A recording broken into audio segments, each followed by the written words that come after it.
الحمد لله وكفى وسلام على عباده الذين اصطفى لا سيما على سيد الرسل وخاتم الأنبياء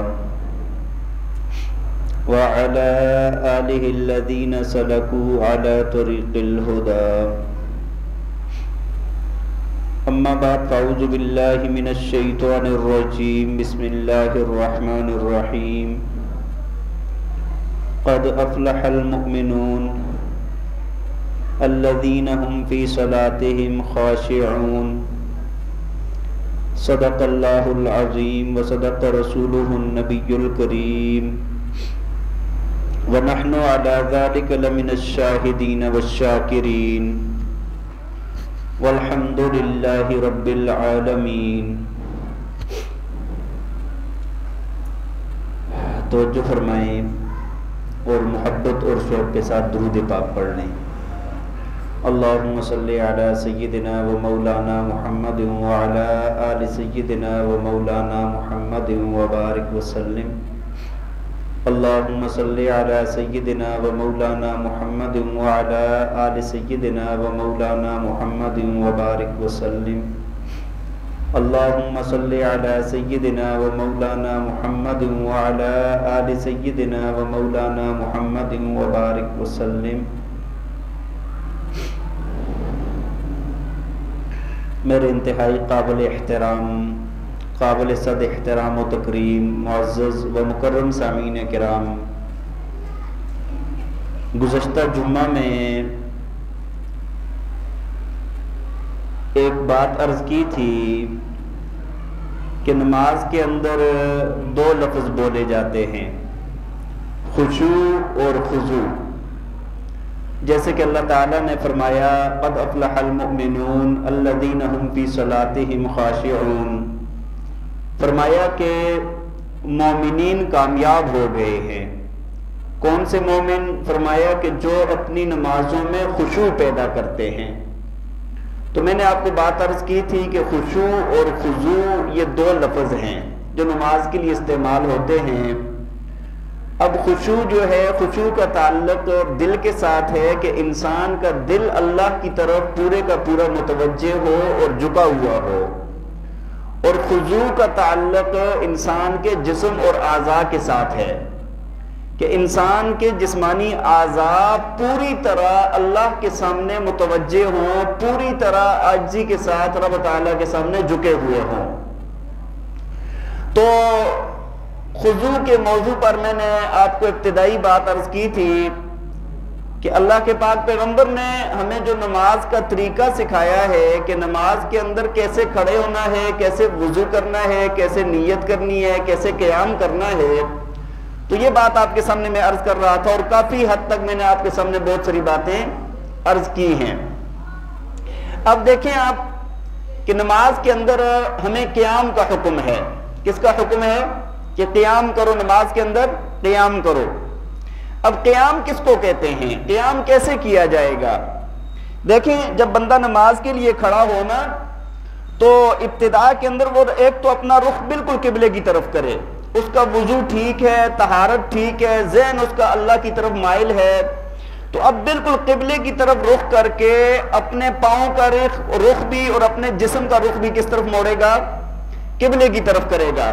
اور جب کھڑا ہوگا تو کھڑے ہونے کا طریقہ یہ ہے کہ انسان کی باڈی بالکل سیدھی ہو اور سر تھوڑا سا جھکا ہوا ہو۔ قیام کس کو کہتے ہیں؟ کہ انسان کا جسم بالکل سیدھا ہو اور ہلکا سا سر جھکا ہوا ہو تاکہ عاجزی آ جائے اس میں۔ لیکن بعض لوگ کیا کرتے ہیں کہ وہ بہت زیادہ جھک جاتے ہیں، کمر میں خم آ جاتا ہے، یہ خلاف سنت ہے، خلاف سنت ہے۔ یہ جو بندہ اتنا جھک کر کھڑا ہوگا اس نے سنت کے مطابق نماز نہیں پڑھی، اس کو سنت کی برکات نہیں ملیں گی۔ تو رب تعالیٰ کے سامنے جب آپ کھڑے ہو گئے تو پوری توجہ اور دھیان کے ساتھ اور اپنے جسم کو بالکل سیدھا کیا، آپ نے قبلے کی طرف رخ ہے، پورا دھیان اللہ کی طرف ہے اور آپ کی نظریں سجدے والی جگہ پر ہیں۔ جب آپ سیدھا کھڑے ہو کر ایسے دیکھیں گے سامنے نا تو گردن ہلکی سی جھک جائے گی، لیکن کمر سیدھی رہنی چاہیے۔ قیام جو نماز کا فرض ہے، تو اب یہاں پر آپ اپنے رب کے سامنے کھڑے ہیں، کسی عام ہستی کے سامنے کھڑے. اب یہاں پر کھڑے ہوئے بعض لوگ کیا کرتے ہیں کہ وہ ادھر ادھر حرکات کر رہے ہوتے ہیں، کبھی داڑھی درست کر رہے ہیں، کبھی خارج کر رہے ہیں، کبھی کپڑوں کو درست کر رہے ہیں. بھائی یہ چیز خضوع کے خلاف ہے. خضوع نہیں ہوگا. جس بندے نے یہ حرکتیں کی اس کا خضوع قائم نہیں رہا. اب پورا جب توجہ کے ساتھ کھڑا ہوگا اور رب تعالیٰ کے سامنے پورے کا پورا یہ حاضر ہوگا، جسمانی طور پہ متوجہ ہوگا اور کوئی حرکت نہیں کرے گا، جسم بے حرکت ہو جائے اس کا. اب اس کا یہ قیام ہے. اللہ تعالیٰ نے فرمایا نا وَقُومُوا لِلَّهِ قَانِتِينَ کہ اللہ کے سامنے قانتین بن کے کھڑے ہو جاؤ. اللہ کے سامنے تو قانتین ان لوگوں کو کہا جاتا ہے جو جسم کو اتنا برابر کرتے ہیں کہ جس کے اندر کوئی حرکت نہ آئے.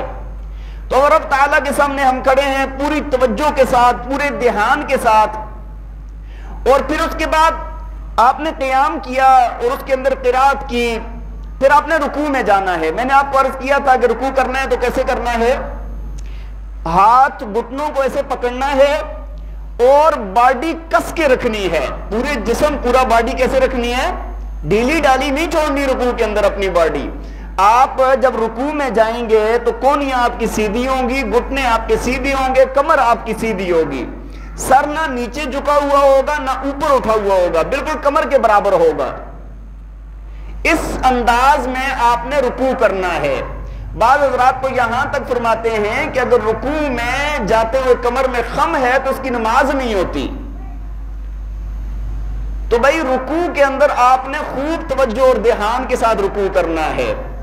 اور پھر رکوع کے اندر تسبیحات پڑھنی ہے. سبحان ربی العظیم، سبحان ربی العظیم، سبحان ربی العظیم، کم از کم 3 مرتبہ، اور 5 مرتبہ، 7 مرتبہ یا 11 مرتبہ یا اس سے زیادہ، جتنا رب تعالیٰ توفیق دے زیادہ بندہ پڑھ سکتا ہے.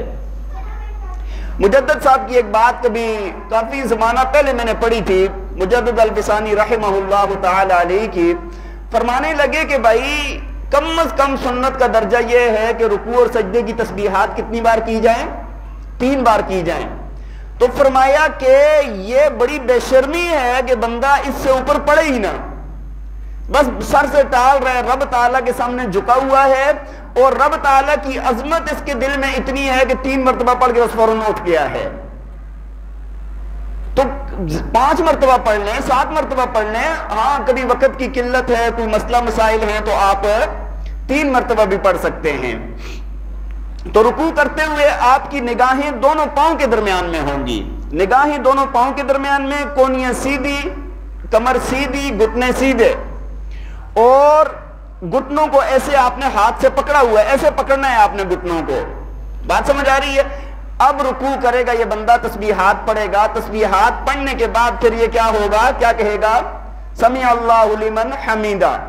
ہاں یہاں پر ادھر آ کر آج کل تقریباً سنت کو لوگوں نے چھوڑ دیا ہے. اس کو کہا جاتا ہے قوما. رکوع کے بعد جو کھڑے ہونا ہوتا ہے اس کو کیا کہتے ہیں؟ قوما کرنا. اگر ایک بندہ پورا کھڑا نہیں ہوا، پورے اس کی کمر سیدھی نہیں ہوئی اور وہ سجدے میں چلا گیا ہے، اس کی نماز نہیں ہوئی. صحیح بخاری کی حدیث ہے. جو بندہ پورا کھڑا ہی نہیں ہوا اور وہ سجدے میں چلا گیا، اس کی نماز ہوئی نہیں ہے، واجب الاعادہ ہے اس کی نماز. اب طریقہ کیا ہے کہ بندہ یہاں سے ایسے بالکل سیدھا کھڑا ہو جائے گا، بالکل سیدھا. روایات میں آتا ہے کہ حضور نبی پاک صلی اللہ علیہ وسلم جتنا وقت رکوع کے اندر لگاتے تھے اتنا ہی وقت قومے کے اندر لگاتے تھے. بعض صحابہ کرام فرماتے ہیں، فرمایا کہ ہمیں بعض دفعہ یہ شبہ پڑ جاتا تھا کہ نبی علیہ السلام اٹھ کے کھڑے ہو کر بھول تو نہیں گئے آگے سجدے میں جانا، اتنی دیر کھڑے رہتے تھے. اور حضرت انس رضی اللہ تعالیٰ عنہ جنہوں نے نبی علیہ السلام کے ساتھ ایک گھر میں خدمت میں 10 سال گزارے ہیں، ان کے متعلق میں نے روایت میں پڑھا، فرمایا کہ جب وہ قومے میں کھڑے ہوتے تھے تو ساتھیوں کو یہ شبہ پڑ جاتا تھا کہ آگے سجدے میں جانا کدھر بھول تو نہیں گئے. تو بھائی جتنا وقت رکوع کے اندر لگا ہے نا، اتنا وقت قومے کے اندر لگانا بہت اچھی بات ہے. اب جب نبی علیہ السلام نے رکوع لمبا کیا تو اس کے بعد قومہ بھی لمبا کیا ہے. جب کوما لمبا کیا تو صحابہ کرام کو شبہ پڑا کہ کدھر آپ صلی اللہ علیہ وسلم آج بھول تو نہیں گئے نعوذ باللہ. ٹھیک ہے جی. تو اب یہاں پر لیکن کم از کم درجہ یہ ہے کہ بندے کی کمر بالکل سیدھی ہو جائے اور جسم کی حرکت رک جائے. جسم جیسے آپ نے کھڑا کیا ہے نا, آپ کا جسم کیا ہو جائے, میری طرف توجہ کریں جی, آپ کا جسم رک جائے ایک جگہ پر, آپ کی باڈی آگے رک جائے, حرکت جسم کی ساکت ہو جائے, تب جا کر آپ نے سجدے میں جانا ہے. اب یہ جو جگہ ہے نا, اس وقت آ کے لوگ کیا کرتے ہیں کہ میں نے آپ کو بتایا کہ ادھر نماز میں گڑبڑ ہو رہی ہے. آپ کہیں گے مولوی صاحب سختی کر رہے ہیں. ہاں جی, مولوی صاحب ہمیں مسائل سخت بتا رہے ہیں کہ بھائی جو بندہ اس طرح جائے گا تو اس کی نماز نہیں ہوگی. میں نے اپنی طرف سے نہیں کہا, حضور نبی پاک صلی اللہ علیہ وسلم کی حدیث مبارکہ ہے. حدیث میں آتا ہے کہ آپ صلی اللہ علیہ وسلم مسجد نبوی میں تشریف فرما تھے اور ایک صحابی آئے, آ کر انہوں نے نماز پڑھی اور اس کے اندر کیا کیا کہ رکوع کیا, تھوڑا سا اشارہ کیا, اٹھ کے کھڑے ہو گئے. ہاں جی, پورے کھڑے بھی نہیں ہوئے, سجدے میں چلے گئے. سجدے سے بھی اس طرح درمیان میں جلدی جلدی کر لی, ارکان ادا کیے لیکن جلدی جلدی ادا کر لیے.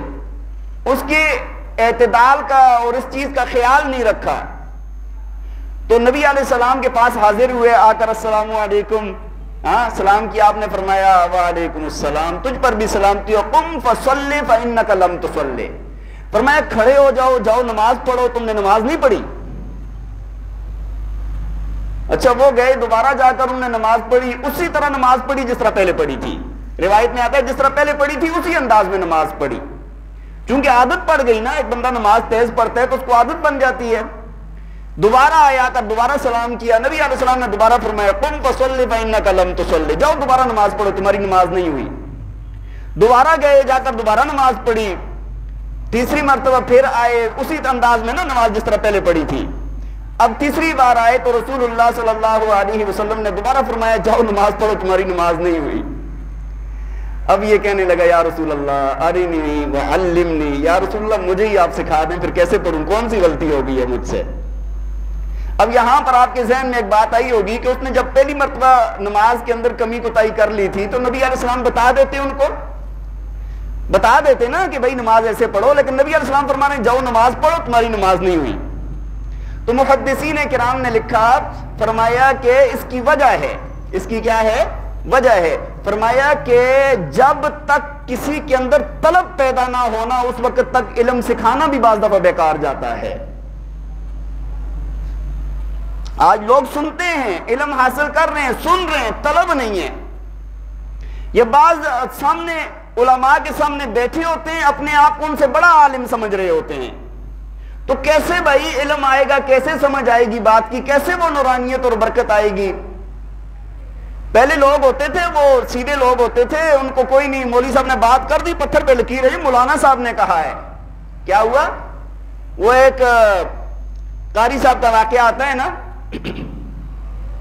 کہ ان کو ایک امتحان لینے والے استاد آئے اور ان بچے سے سنا کہ بھائی چھوٹا بچہ تھا, قاری صاحب نے اس کو سورہ لہب پڑھائی تھی, تبت یدا ابی لہب وتب. تو بچے سے سنی, انہوں نے کہا, بچے نے کہا تبت یدا ابی لہب, اس نے کہا نہیں غلط پڑھ رہے ہو, تبت نہیں ہے تبت ہے. کیا ہے, تبت ہے. بچے نے کہا نہیں استاد جی نے تبت پڑھایا ہے جی, یہ نہیں ہے. وہ چونکہ بچے کا امتحان لے رہے تھے, ذہنی صلاحیتیں ناپ رہے تھے کہ بھائی کیسا ہے بچہ, بڑا کہ نہیں بھائی تبت ہے, تبت ہے, تبت نہیں ہے. بچہ ضد پہ نہیں, میرے استاد نے بتایا ہے کہ تبت ہے. اب یہ بار بار استاد ان کو ٹوک رہے ہیں, امتحان لینے والے ٹوک رہے ہیں, اور بچہ آگے سے غصہ آ رہا ہے اس کو, نہیں میرے استاد نے کہا ہے, میرے استاد نے کہا ہے. جب بہت وقت گزر گیا نا تو وہ گئے جا کے دوسرے کمرے سے نا ایک جگہ سے وہ اس طرح نا وہ تبت لفظ کے نیچے تبت کی زہر لگا کے آ گئے. یہ دیکھو یہ لکھا ہوا ہے کہ تبت ہے بھائی, تبت نہیں ہے. کہنے لگا نہیں غلط لکھا ہوا ہے, میرے استاد نے کہا ہے کہ تبت ہے, میرے استاد نے کہا ہے کہ تبت ہے, آپ کون ہوتے ہیں تبت کہنے والے. وہ بچے کو چیک کر رہا تھا کہ یار یہ بچہ کتنا مطلب اپنے استاد کے ساتھ پختہ ہے. کہا یہ لکھا ہوا ہے, کہتا غلط لکھا ہوا ہے, یہ لکھنے والے نے غلطی کی ہے, میرے استاد کی غلطی نہیں ہے. وہ بہرحال بچے کو غصہ زیادہ آیا نا تو ایک چھری اٹھا کے لے آیا, کہتے اب بتاؤ کیا ہے. کہتے ہیں میرے استاد نے جو بات کی ہے نا وہ درست ہے, اور اگر تم نے تبت کہا نا تمہیں مار دوں گا میں. تو امتحان لینے والا جو تھا اس نے بڑی شاباش دی اور کہنے لگا کہ بچوں کو کیا والہانہ محبت ہے جی آپ کے ساتھ ہے. تو پہلے لوگوں کے اندر یہ صلاحیتیں ہوا کرتی تھی کہ امام صاحب نے ایک بات کر دی ہے تو وہ کہتے تھے یار پتھر پہ لکیر ہے, وہ غلط کہہ ہی نہیں سکتے, انہوں نے ہمیں صحیح بات بتائی ہے. لیکن آج کیا ہوتا ہے, آج کہتے ہیں یار نہیں تمہیں بخاری شریف خود بھی پڑھنی چاہیے, تمہیں بخاری شریف خود بھی پڑھنی چاہیے, تمہیں فلاں کتاب خود بھی پڑھنی چاہیے. اعتماد اٹھا دیا ہے اور اس چیز نے بڑا نقصان کیا ہے امت کا. پہلے لوگ کم علم والے تھے لیکن بڑے پکے اور پختہ تھے, آج علم زیادہ ہو گیا, لوگ کچے ہو گئے ہیں. رب تعالیٰ کے سامنے رونا دھونا یہ چیزیں ختم ہو گئی ہیں. تو بہرحال نبی علیہ السلام نے صحابی کو 3 مرتبہ بھیجا اور بتایا نہیں, خود نہیں بتایا کہ بھائی آپ نے غلطی کیا کیا ہے, ایسے نماز پڑھو. پھر جب تیسری مرتبہ صحابی کہنے لگے یا رسول اللہ آپ ہی سکھا دیں مجھے کہ کون سا طریقہ صحیح ہے. ہاں جی, تو اب محدثین نے لکھا کہ بھائی اس کے اندر اب طلب پیدا ہو گئی, اب خود اس نے پوچھا ہے, اب وہ اہمیت کے ساتھ اس بات کو سنے گا. اور دوسری وجہ یہ بھی ہے کہ جب ایک بات کو بار بار دہرایا جائے نا, مطلب ایک بار جا کے پڑھی, دوبارہ پڑھی, تیسری بار تک جب نوبت آ گئی, تو اب جب مسئلہ بتایا جائے گا نا تو یہ کبھی بھی بھولیں گے نہیں, یہ کبھی بھی بھولیں گے. ہمارے جو حفاظ کرام ہوتے ہیں نا, جو پختہ قاری ہوتے ہیں نا, پختہ قاری, وہ کہتے ہیں کہ اگر تم زبانی پڑھ رہے ہو نا تو پڑھتے ہو اگر غلطی آ جائے تو فوراً نہ دیکھا کرو, نہ فوراً بتایا کرو, اس کو 3-4 بار پیچھے سے پڑھنے دو. وہ بار بار پیچھے سے پڑھے گا پھر غلطی آ رہی ہے, بار بار پیچھے سے پڑھے گا پھر غلطی آ رہی ہے. اب جب وہ اس کے بعد 3-4 مرتبہ کے بعد دیکھے گا یا بتانے والا بتائے گا تو اب یہ غلطی اس کی نکل جائے گی, اور ایسے ہی بتا کے سیدھا آگے چلے گئے تو یہ پھر اس کے ذہن میں بھی نہیں رہنا. تو اب نبی علیہ السلام نے ان کو نماز سکھائی. آپ نے فرمایا کہ جب تو نماز کی تیاری کرے تو سب سے پہلے اچھے طریقے سے وضو کر. وضو کرنے کے بعد فرمایا کہ آ کر جب تو قیام میں کھڑا ہو تو قرات کر, جتنی تجھے میسر ہے اتنی قرات کر, اچھے طریقے سے قرات کر. فرمایا رکوع کر اطمینان کے ساتھ, رکوع سے اٹھ اطمینان کے ساتھ, سجدے میں جا اطمینان کے ساتھ, سجدے سے اٹھ اطمینان کے ساتھ. نبی علیہ السلام نے ایک ایک لفظ کر کے ساری نماز سکھا دی. صحابہ کہتے ہیں کہ اس صحابی کی وجہ سے آج ہمیں پہلی مرتبہ نبی علیہ السلام کی زبان مبارک سے پورا کچھ سیکھنے کے لیے ملا ہمیں. ویسے تو نبی علیہ السلام کر کے دکھا رہے ہیں نا, جیسے صلو کما رأیتمونی اصلی, جس طرح میں نماز پڑھتا ہوں تم بھی پڑھو. لیکن آج رسول اللہ صلی اللہ علیہ وسلم نے اپنی زبان مبارک سے خود بتایا ہے کہ ایسے پڑھو, ایسا کرو, ایسا کرو, اتنا اطمینان کے ساتھ رکوع سجدہ. تو بات غلطی کیا ہوئی تھی صحابی سے, قوما صحیح نہیں تھا, جلسہ صحیح نہیں تھا, جس کی وجہ سے اللہ کے نبی نے فرمایا کہ نماز دوبارہ پڑھو, تمہاری نماز نہیں ہوئی. بات سمجھ آ رہی ہے کہ نہیں؟ اس وجہ سے میں نے آپ کو بات عرض کی کہ جب آپ نماز سے کھڑے ہوں گے, قوما کریں گے تو قوما اطمینان کے ساتھ کرنا ہے. اگر آپ کی کمر سیدھی نہیں ہوئی اور سجدے میں چلے گئے تو آپ کی نماز واجب الاعادہ ہے, جس طرح اللہ کے پاک پیغمبر نے فرمایا کہ تمہاری نماز نہیں ہوئی. اچھا, اس کے بعد آپ نے کدھر جانا ہے؟ سجدے میں جانا ہے. رکوع کر کے لیا, قوما کر لیا, اور قومے میں بھی ہاں ربنا لک الحمد, حدیث کے اندر دعائیں آتی ہیں حمدن کثیرن طیبا مبارکن فی, ہاں جی, یہ دعا بھی ساتھ پڑھیں. جب اتنا بندہ پڑھے گا تو کمر شمر سیدھی ہو جاتی ہے. بات سمجھ آ رہی ہے؟ اچھا, سجدے میں جائیں گے, سجدے میں جب جائیں گے تو اب بھی اطمینان کے ساتھ. بھائی نماز کے اندر سجدہ وہ مقام ہے کہ جب سجدہ آ گیا ہے تو رب تعالیٰ کا سب سے بڑا قرب مل گیا ہے بندے کو.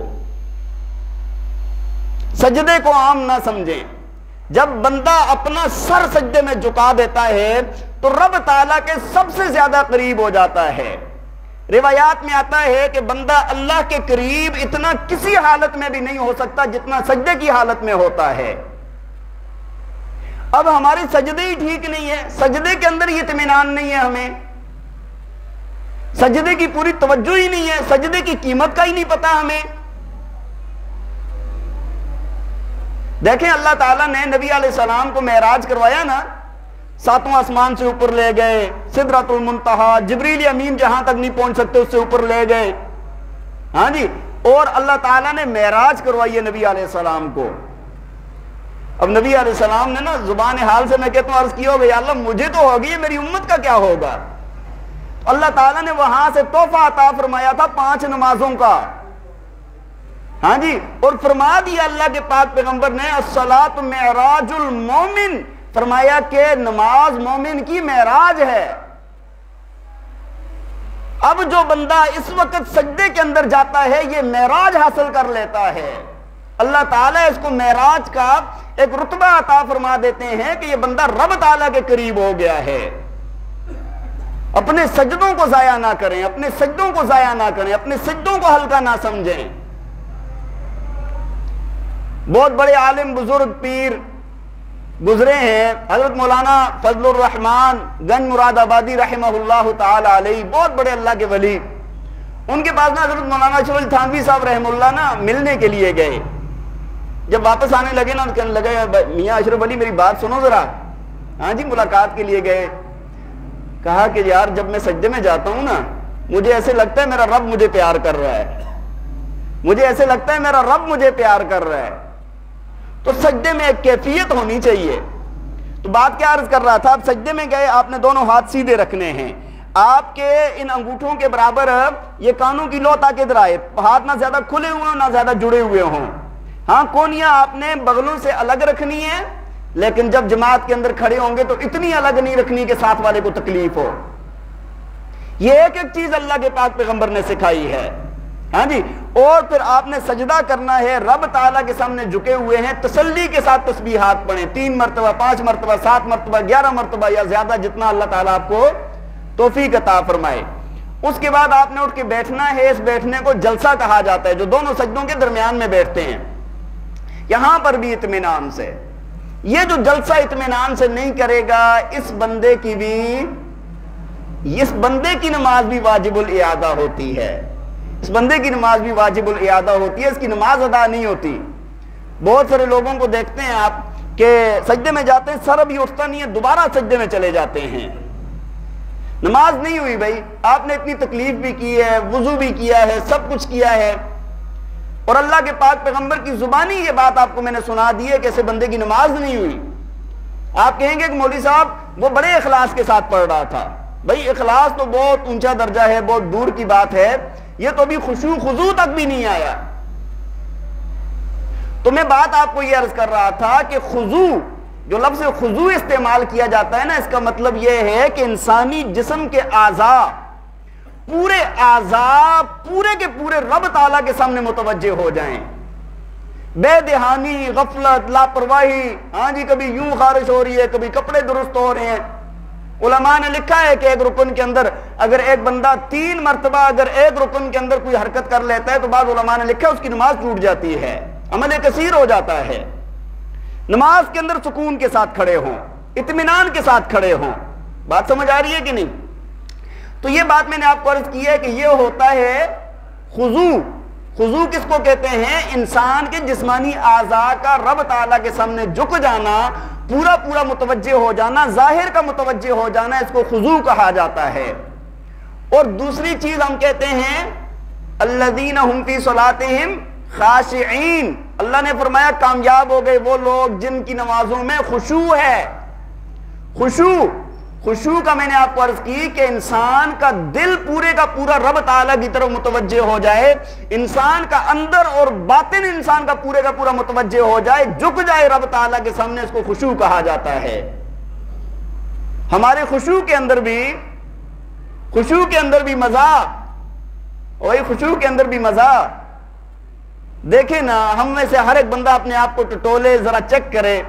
جب ہم نماز کی نیت باندھتے ہیں ہمارا دل کتنا متوجہ ہوتا ہے رب تعالیٰ کی طرف. ہماری تو نماز نا, وہ ہمارے بھائی ہیں وہ کہا کرتے ہیں آٹو نماز ہے, بٹن دبا دیا, اب سبحانک اللہم وہ روز پڑھتے ہیں نا, عادت ہوگی ہے سبحانک اللہم کے بعد اعوذ باللہ بسم اللہ سورہ فاتحہ, آگے کوئی سورت ملانی رکوع میں, بس ایک آٹو نماز ہے. کچھ پتہ نہیں چل رہا, کوئی پتہ نہیں ہے کہ بھائی کیا پڑھ رہے ہیں, اس کا مطلب کیا ہے. اپنے رب کے سامنے کھڑے ہیں, اتنی بڑی ہستی کے سامنے ہم کھڑے ہیں. دنیا کا ایک عام سا حاکم ہو نا, کمزور سا حاکم ہو, اگر کوئی بندہ اس سے ملاقات کے لیے بھی جاتا ہے, پورا دل دماغ جسم سے پورا چکنا کھڑا ہوتا ہے سامنے. ادھر غفلت کرتا ہے بندہ, آپ احکم الحاکمین کے سامنے کھڑے ہیں، زمین آسمان کے رب کے سامنے کھڑے ہیں، آپ اپنے خالق اور مالک اور رازق کے سامنے کھڑے ہیں، تو آپ کی توجہ ادھر ادھر ہو جائے۔ اس بندے کو خشوع حاصل نہیں ہوا۔ خشوع حاصل کیسے ہو؟ بات تو یہ نا، خشوع حاصل کیسے ہو؟ تو یہ خشوع کے 3 درجات ہیں، 3 سیڑھیاں سمجھیں، ایک سیڑھی، پھر دوسری، پھر تیسری۔ خشوع کے 3 درجات ہیں۔ اللہ تعالیٰ کے سامنے بندہ اندر سے بھی حاضر ہو جائے، 3 سیڑھیاں، 3 سٹیپ آپ طے کریں گے تو آپ کو خشوع حاصل ہوگا۔ ایک تو یہ ہے کہ بندہ جب رب تعالیٰ کے سامنے کھڑا ہو تو سب سے پہلے جو اس نے دھیان کرنا ہے، اس نے اپنے الفاظ پر دھیان کرنا ہے۔ سب سے پہلے دھیان کس پہ کرنا ہے؟ یہ نہیں کہ ہم سورہ فاتحہ پڑھ رہے ہیں، کوئی سورت ملا رہے ہیں، ثنا پڑھ رہے ہیں، کوئی پتہ ہی نہیں ہے، ہاں پورا سبحانک اللہم وبحمدک وتبارک اسمک وتعالی جدک ولا الہ غیرک، ایک ایک لفظ پر ساتھ آپ کا دھیان بھی چل رہا ہے۔ سبحانک اللہم وبحمدک، ہاں جی، الحمدللہ رب العالمین، پورا دھیان، پورا فوکس ہے آپ کا اس کے اوپر۔ الفاظ کے اوپر دھیان کرنا سب سے بنیادی بات ہے۔ سب سے پہلے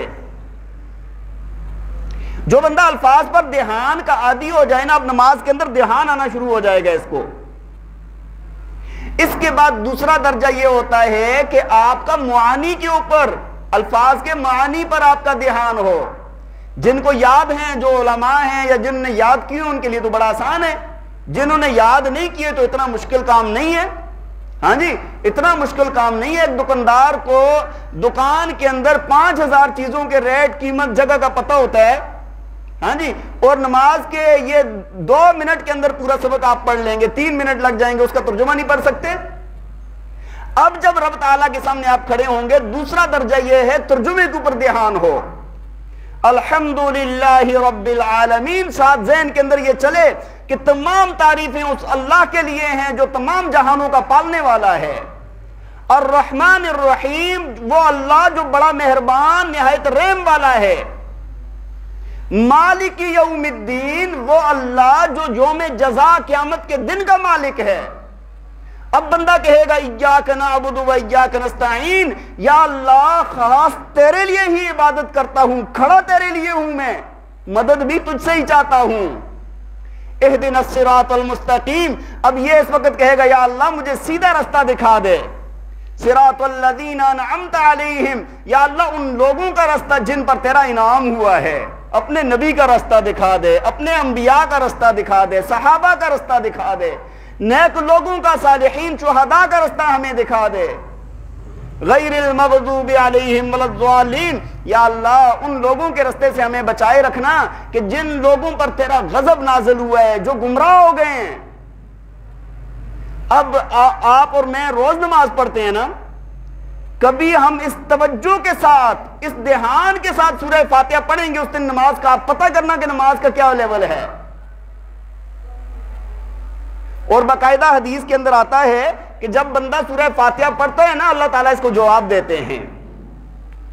جب بندہ سورہ فاتحہ پڑھ رہے ہیں نا، اللہ تعالیٰ ایک ایک جملے کا، ایک ایک آیت کا جواب دیتے ہیں۔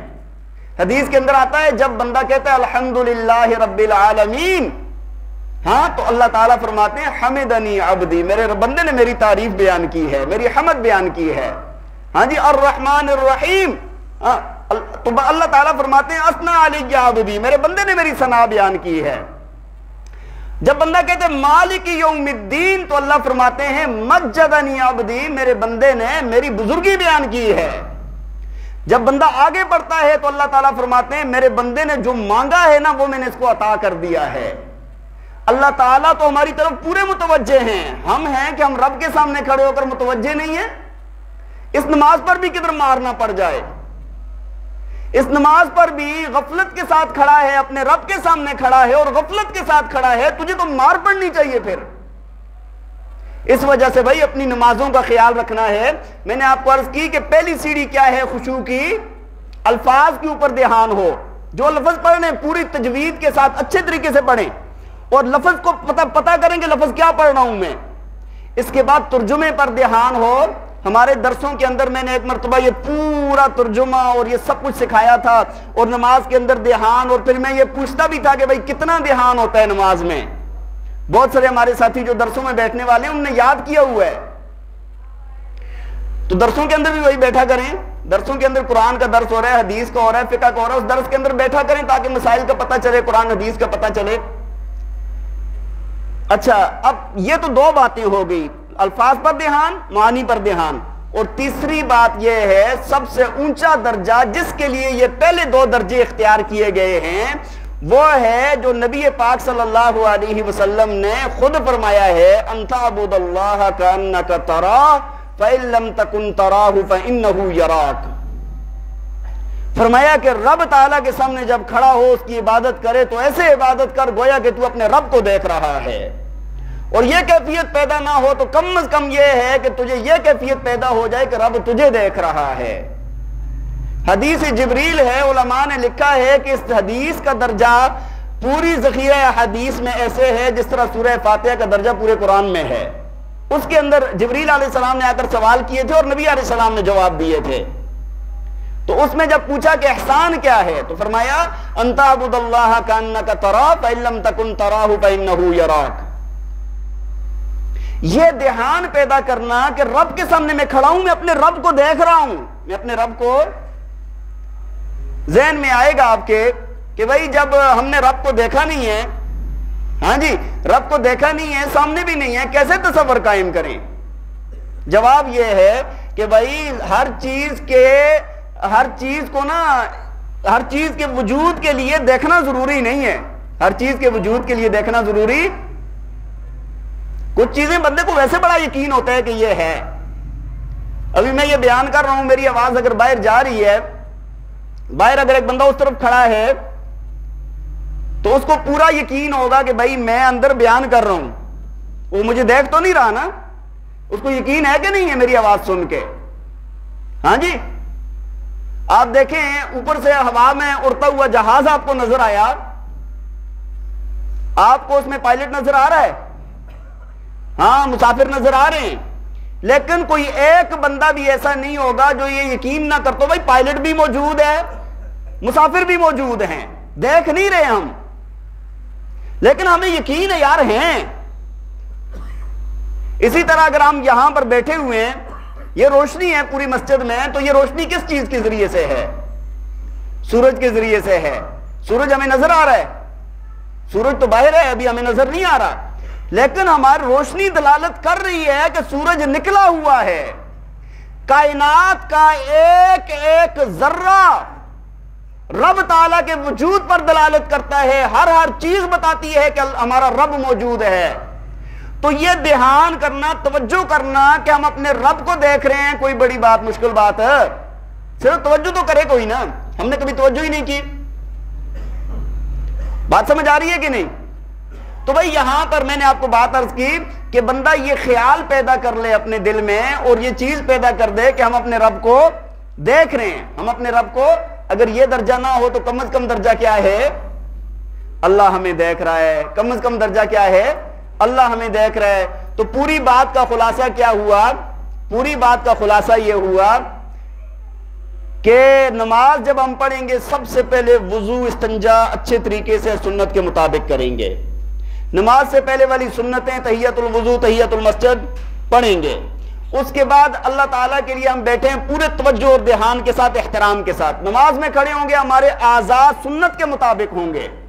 ہمارا کھڑا ہونا، ہمارا رکوع کرنا، سجدہ کرنا سارا سنت کے مطابق ہوگا. اور یہ تو ظاہری حالت میں نے آپ کو بتایا خضوع کہا جاتا ہے، یعنی ہمارا خضوع مکمل ہوگا. خضوع. اور دوسری چیز ہمارا خشوع مکمل ہوگا، الفاظ پر دھیان ہوں گے اور معنی پر دھیان ہوگا. اور ہمارا پھر سب سے بڑا جس کے لیے یہ پہلے والا دھیان ہے کہ اللہ تعالیٰ کے سامنے کھڑے ہیں، ہمارا رب ہمیں دیکھ رہا ہے یا ہم اپنے رب کو دیکھ رہے ہیں. اور اس انداز میں جب بندہ نماز پڑھے گا تو انشاءاللہ اس کو نماز میں مزہ آئے گا، نماز میں مزہ آئے گا. تو بہرحال گزشتہ جمعے میں بھی آپ کو یہ بات عرض کی ہے، ابھی بھی یہ عرض کی ہے، چونکہ یہ بنیادی عبادت ہے اور اس کے اندر ہماری خرابی ہے. اب 60 سال 70 سال پہلے ہم نے اماں سے نماز سیکھی، جیسے انہوں نے بتایا اس کے بعد ہم نے کبھی بھی آگے سیکھنے کی کوشش بات سمجھ آ رہی ہے کہ نہیں؟ اللہ تعالیٰ ہمیں عمل کرنے کی توفیق عطا فرمائے اور ہمیں اخلاص کے ساتھ اچھے طریقے سے اپنی عبادات کرنے کی توفیق عطا فرمائے اور اللہ تعالیٰ ان کو قبول فرمائے۔ وآخر دعوانا ان الحمدللہ رب العالمین۔ اذان کے بعد سنتیں ادا فرمائیں۔